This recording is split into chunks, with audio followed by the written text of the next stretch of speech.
What's up, ladies and gentlemen? Every week I'm going to give y'all an episode of the Tales of the TMNT made by Nickelodeon.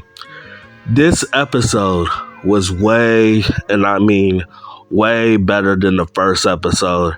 I'm just going to give y'all my rating immediately. I give this a 6 out of 10. The last episode, I gave it a 3 out of 10. This episode is a 6 out of 10. It was about Mikey. I like Mikey as a character. I thought his jokes punched in this time. I thought we got kind of an emotional story of Mikey looking for his brothers, Mikey looking worried, figuring out things and trying to figure out who he is as a mutant. And he meets up with this character named Rod. Rod was very, very annoying when I first saw him on the screen.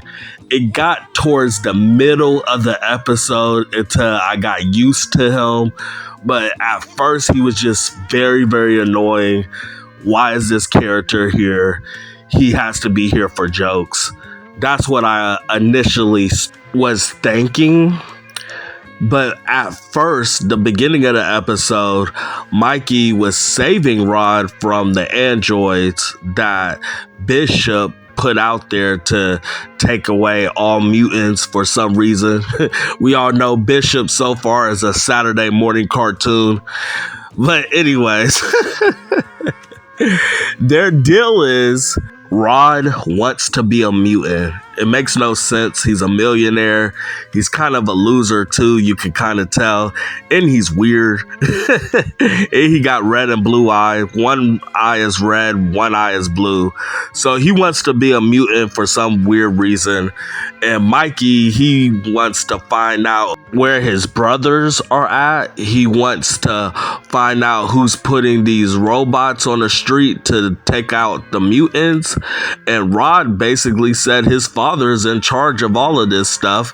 And if you follow me, we can get to where you need to go to find your brothers and to try to stop the androids from conquering the streets and taking over and destroying all the mutants, basically.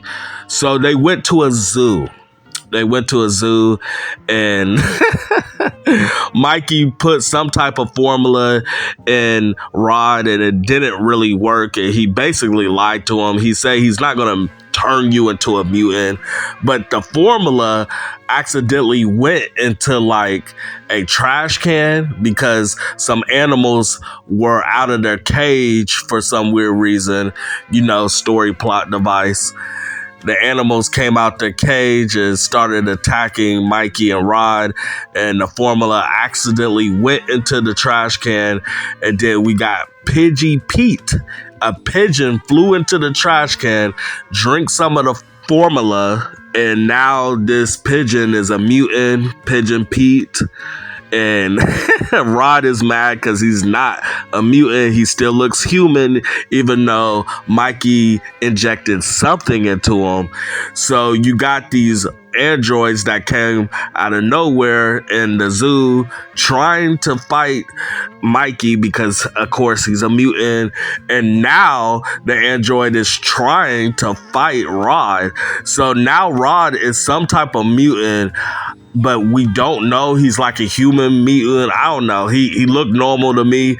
Maybe he might transform in later episodes. Maybe he might have some type of powers that we don't know yet because of whatever Mikey injected into him.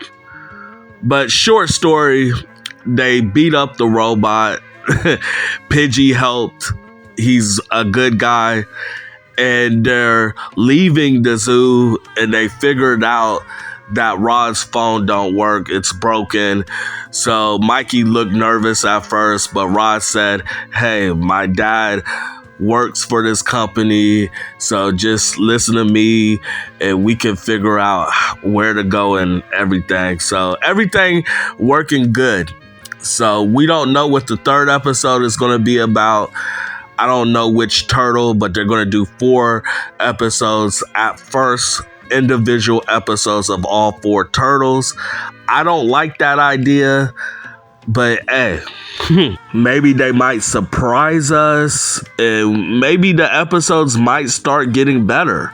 This episode was way, and I mean way better than the first episode. It is just that simple. But if you think that this is going to be like your childhood, if you're like 25, 26, 27 and up, it would never be like the 2003 TMNT. It would never be like that. It was very childish at certain moments, a little too many jokes. I wish we could have a serious Ninja Turtle series. I've been telling my friends this for years. They should do a Ninja Turtle series for kids and a Ninja Turtle series for adults. I just wish they could do that. They got a huge adult fan base. When I go to these Comic Cons, I see mostly adults online getting Ninja Turtle autographs. That's what I see when I go to the comic book store. I see mostly adults buying the TMNT comics. Adults are the ones with the money. I don't understand why they don't do anything for us, for the adult fan base. But that's all I gotta say. And if y'all excited for episode 3 of my review, subscribe, press that sub button, and I will give y'all episode 3 review next week. And I'm out. And I love y'all. And make sure y'all subscribe to my main YouTube channel, Nerd Culture is Toxic. And I'm out.